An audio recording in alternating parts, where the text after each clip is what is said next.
বন্ধুরা সব কেমন আছো? সকাল সকাল চলে এলাম। এই যে দেখা পাচ্ছ একটা পাখি এসে খাচ্ছে। সকালে করে খেতে দিই, ওদেরকে খেতে দিলে ওরা এসে খায়। আর সকালে উঠে দেখো আমি উঠোনে জল ছড়া দিয়ে নিচ্ছি। জল টল ছড়া না দিলে শাশুড়ি আবার গালাগালি তো সে আর বলার নয়। এই যে শুধু নিয়ম আর নিয়ম, কত রকমের নিয়ম চালু রয়ে গেছে সমাজে। এখনো পর্যন্ত সব কিছু মেনে নেওয়া যায় না। আর এই যে আমি জল হাঁড়ির মধ্যে ঢেলে নিচ্ছি। আমার পুকুর নেই, যেহেতু বালতি করে করে সারাদিন কতবার জল বয়ে বয়ে নিয়ে আসি, তোমরা দেখতেই পাবে সারাক্ষণ জল বইতে হয় আমাকে। কি করব, এরমভাবে চলতে হচ্ছে। আর আমি ফুল খুব ভালোবাসি জানো তো, কত রকমের ফুল গাছ লাগিয়েছি, কিন্তু কত গাছও মরে গেছে। দুঃখ হয়, গাছগুলো কিনে নিয়ে আসি আর মারা যায়। বন্ধুরা চলে এলাম আজকের আবার একটা নতুন ভিডিও নিয়ে। আশা করছি তোমাদের ভালো লাগবে, স্কিপ না করে সম্পূর্ণটা দেখতে থাকুন। আর আমি সকালবেলা এই যে বালতি হাতে করে নিয়েছি, জল নিয়ে আসবো। লোকের পুকুর থেকে অনেক দূর থেকে জল বয়ে বয়ে নিয়ে আসতে হয়, যেহেতু আমার পুকুর নেই। চলো জল নিয়ে আসি। তোমাদের ভালোবাসায় এগিয়ে যেতে পারবো তোমরা যদি উৎসাহ দিয়ে আমাকে এগিয়ে নিয়ে যাওয়ার জন্য সাহায্য করো। তোমাদের ভালোবাসা না পেলে কি করে এগিয়ে যাব বলো? তোমরা এভাবে ভালোবাসা দিতে থাকো বন্ধুরা। আর এই যে দেখছো আমি পুকুর দিয়ে জল নিচ্ছি, এটা আমার পুকুর নয়, অন্যের পুকুর। কত কথা শুনতে হয়, কিছু করার নেই। পুকুর ছিল শ্বশুরের, সেটা আমার ভাসুরদের পড়েছে জানো তো পুকুরটা। আর এই যে আমি অন্যের পুকুর দিয়ে জল বয়ে বয়ে নিয়ে আসি, লোকে তো বলবেই, লোকের কত কথা শুনতে হয়। জল বয়ে বয়ে নিয়ে এসে সমস্ত কাজকর্ম করি। আর মেয়ে নেই ঘরে, মেয়ে চলে গেছে মামার বাড়ি। পৌষ সংক্রান্তি বাপেরদের ওখানে মেলা হয় সেখানে। আর এখানে তো মেলা বলতে হরিনাম কীর্তন হচ্ছে সব জায়গায়, আমাদের এখানে শ্মশানে কীর্তন হচ্ছে। কিন্তু আমি যাইনি, শ্মশানে কীর্তন হচ্ছে বলে আমার খুব ভয় লাগে।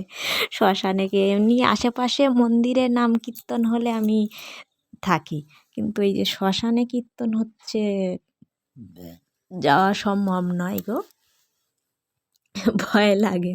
শ্মশানে কীর্তন শুনতে যাওয়া আমার একটু ভালো লাগে না জানো তো। এখানে হচ্ছে 2-3 জায়গায়, 2-3টে শ্মশানেই নাম হচ্ছে। আর আমাদের বাড়ির কাছাকাছি শ্মশান। তারপর মুসলিমদের ওই যে কবরস্থান যেটা বলে, সেটা তো আমাদের বাড়ির একেবারে পাশে। মুসলিমদের ওটা ওই পাশ দিয়ে যাওয়া আসা করি, তাও ভয় লাগে না। আর আমি উঠোন টুটুন এইগুলো ঝাঁটপাট দিয়ে নিচ্ছি সকালবেলা। বাসি জামা কাপড়গুলো সব ভিজিয়ে দিয়েছি, কাচাকুচি করে নেবো। আর উঠোনটা ঝাড় দিচ্ছি। আর সবাই ভাববে আমার উঠোনটা চারদিকে দড়ি ঝুলছে, দড়ি ঝুলছে, ওগুলো জামা কাপড় মেলতে হয়। আর এক সাইডে একটু আবর্জনা মতো হয়ে আছে, এই যে দেখা পাচ্ছ, এটা শিম গাছ লাগিয়েছিলাম, মাখন শিম বলে। তা ওটা কাটতে পারছি না, এই জন্যে আমি ওই দানা করার জন্য কয়েকটা শিম রেখে দিয়েছি, সেগুলো পাকবে। পাকার জন্যে একটু উঠোনটা জঙ্গল মতো হয়ে আছে। আর ওই যে দেখা পাচ্ছ সবুজ সবুজ ঘরের সামনের দিকে সব ওগুলো সব তুলসী গাছ। আর এই সাইডে সব হচ্ছে কি ওই যে গাঁদা ফুলের গাছ। আমি ফুল খুব ভালোবাসি, তার জন্য সব জায়গা জঙ্গল হয়ে আছে, ফুলের গাছ ভর্তি অনেক জায়গা উঠোনের চারিদিকে, ওই জন্যে।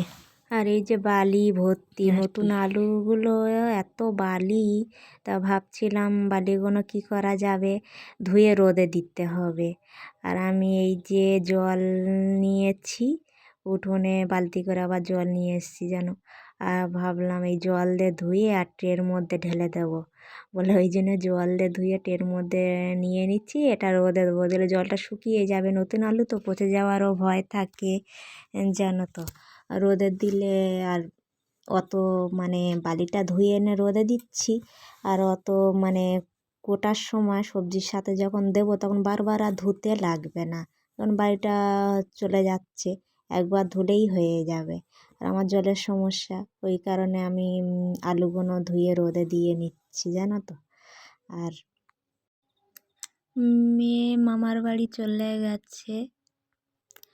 মেয়ে থাকলে একটু দুষ্টু মিষ্টি বোকা হাঁকা সারাদিন হাঁকাহাঁকি করতে করতেই দিনটা কেটে যায়। দিনটা একা একাই কাটছে। ঘরে মেয়ে থাকলে একটু মেয়ের সঙ্গে একটু খুনসুটি করে জীবনটা কাটে।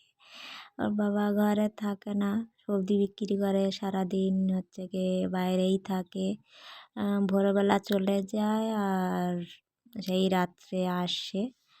আর আমি এই রাত্রে হচ্ছে গিয়ে সবাই বাড়ির লোকজন সব ঘুমিয়ে পড়েছে, তাই রাতে বসে বসে ভয়েস দিচ্ছি, কেননা সারাদিন লোকের আওয়াজ যা ভয়েস দেওয়া যায় না, আর আমি ভিডিও বানিয়ে বাড়ির কেউ জানে না, ওই কারণে খুব অসুবিধা হয়। কেননা এটা তো গ্রাম আর আমাদের বাড়ির পরিবেশটা খুব একটা ভালো নয়, ওই কারণে আমি কী করব কাউকে জানাতেও পারছি না। আর আমার স্বামী আমার কোনো কাজে সাপোর্ট করেন না। আর এই যে জল বয়ে বয়ে নিয়ে এসে আমার বাসন কোসন মাজতে হয়।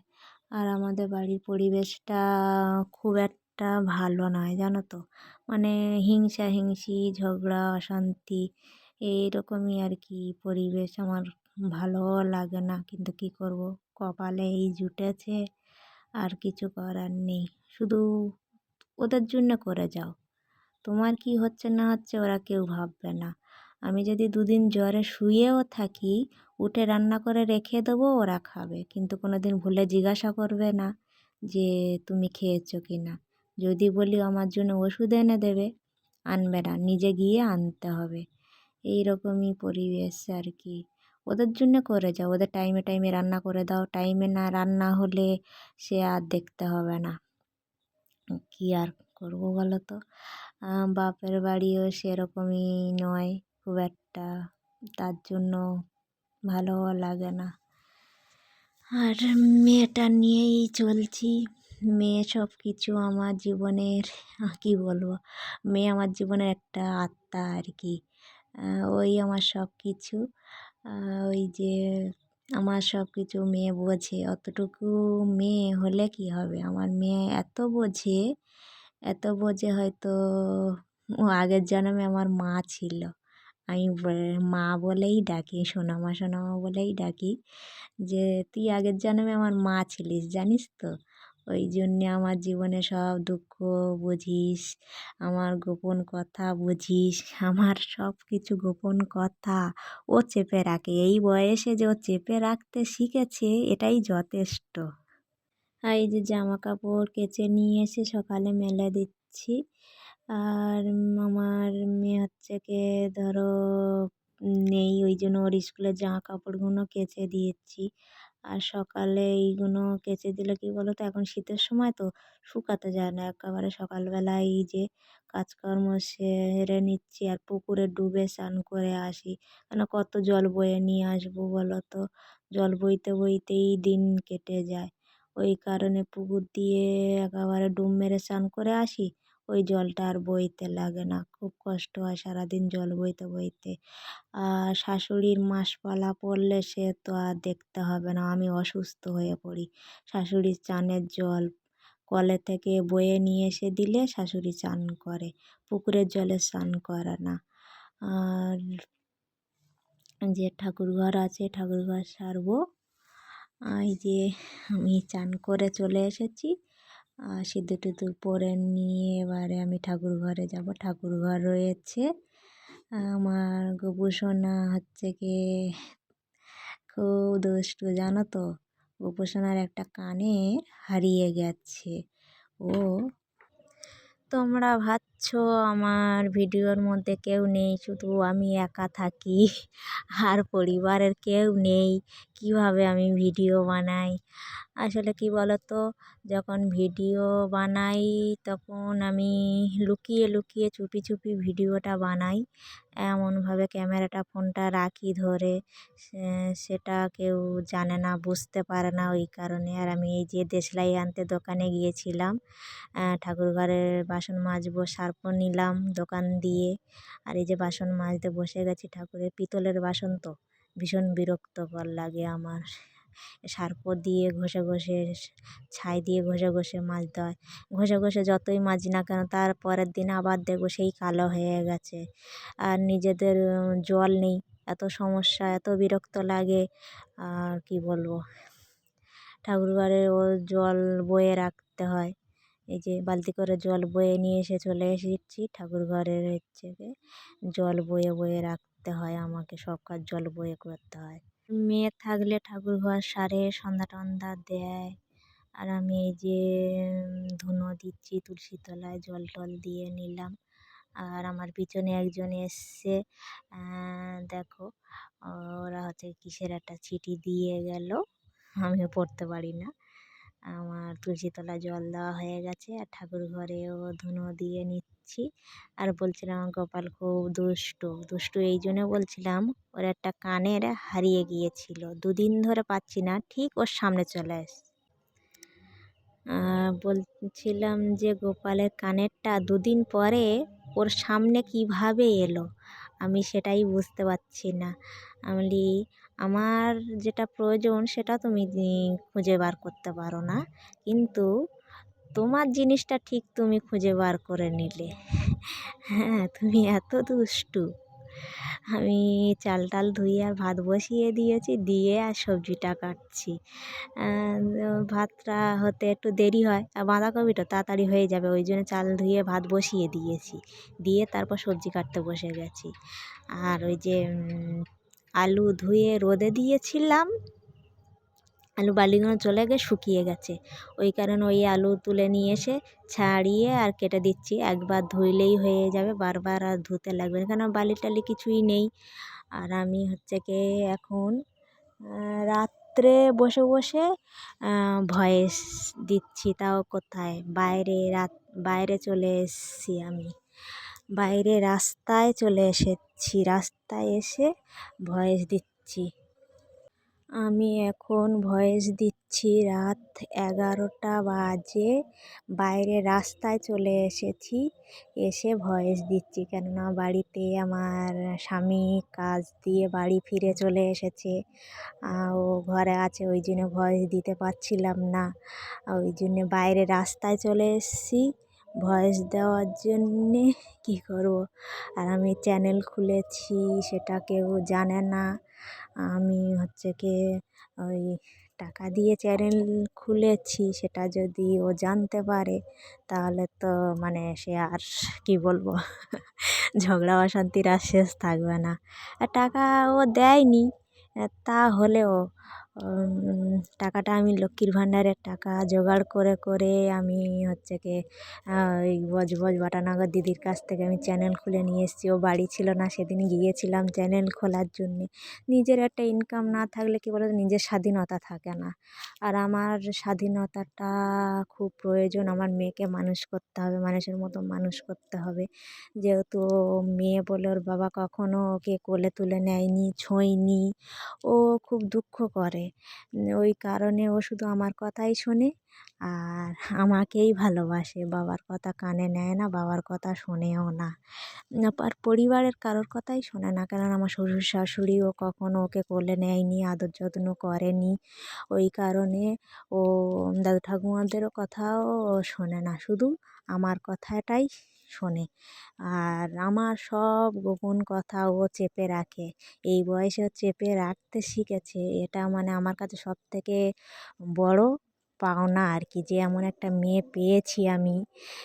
যার কেউ নেই তার ভগবান থাকে বলে, তাই সেই আমি আমার মেয়েকে পেয়েছি। ও হচ্ছে কি কোনো দিন আমার কথা কারোর কাছে গিয়ে বলে না যে আমার মা এই করছে বা ওই করছে, যে আমি এই যে টাকা দিয়ে চ্যানেল খুলে নিয়ে এসেছি বজবজে গিয়ে, এই কথাটা ও কিন্তু কারোর কাছে বলেনি।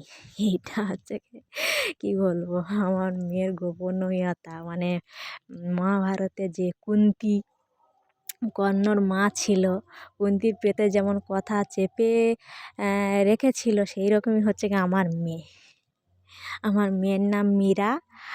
আমি হচ্ছে কি খুব শখ করে নাম রেখেছি মীরা, যে তুই ভগবানকে ভালোবাসতে শেখ, মানুষকে নয়। মানুষকে ভালোবাসলে মানুষ শুধু পেতে চাইবে, দিতে জানবে না।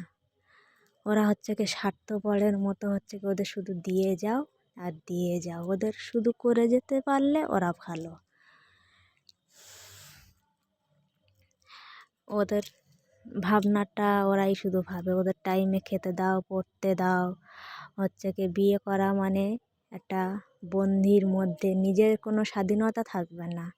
আমি আমার মেয়েকে বলি আগে নিজের স্বাধীনতা করবে, পড়াশোনা করবে। ওর বাবা কেজি স্কুলে পড়তে দেয়নি, মেয়ে ছেলে কেজি স্কুলে পড়তে হবে না, সরকারি স্কুলে যাওয়া হবে। আর বন্ধুরা, আমার ভিডিওটি তোমাদের কেমন লাগলো অবশ্যই লাইক শেয়ার কমেন্ট করে সাবস্ক্রাইব করে আমার পাশে থাকবে। আর সবাই ভালো থাকবে, সবাই ভালো থাকবে। আজকের মতো এই পর্যন্ত। আর শুভেচ্ছা রইল, তোমাদের স্বাগত আমার